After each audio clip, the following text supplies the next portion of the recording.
يا هلا وغلا، يا هلا وغلا، هلا وغلا. حيا الله استاذ احمد، حبيبي حبيبي.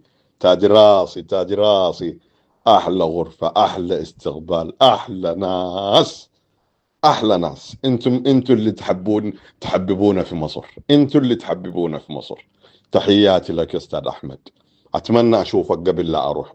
اتمنى اني اشوفك، فضلا لا امرا. شكرا جزيلا، شكرا شكرا. حبيبي أستاذ أحمد، يسعد مساءك. كيف حالك حبيبي؟ طيب.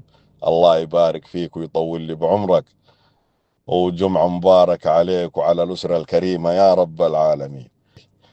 الله يجزاك خير يا أستاذ أحمد ويبارك فيك ويوسع لك، ما شاء الله سمعتك زي النار على العلم في السعودية عندنا.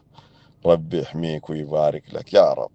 أهلا أهلا أستاذ أحمد، صباح الخير، عامل إيه؟ إن شاء الله كويس يا رب.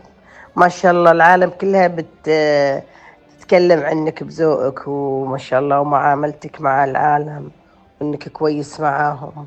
إن شاء الله يا رب يدوم ويوم. إن شاء الله سمعتك في القاهرة كلها تكون كويسة والعالم تشكر فيك من الخليج ومن جميع الدول. الله يوفقك يا أحمد، الله يوفقك. يا أهلا يا أهلا يا أحمد، حياك الله. كيف الحال يا حبيبي؟ ازيك؟ الله يعطيك العافية. ألف شكر يا حبيبي، ألف شكر على التعامل وعلى طريقة الاستقبال. وما قصرت، الشباب ما قصروا، اللي جاء على طول ما تأخر، وعملنا تشيك إنه كل الأمور مضبوطة. الله يعطيك العافية، ألف شكر. الله يكثر من أمثالك. شكرا يا حبيبي، شكرا يا أحمد. مشكور مشكور مشكور مستر أحمد، الإنسان الخلوق الدمث النبيل الأصيل، الكلام ما شاء الله عنه.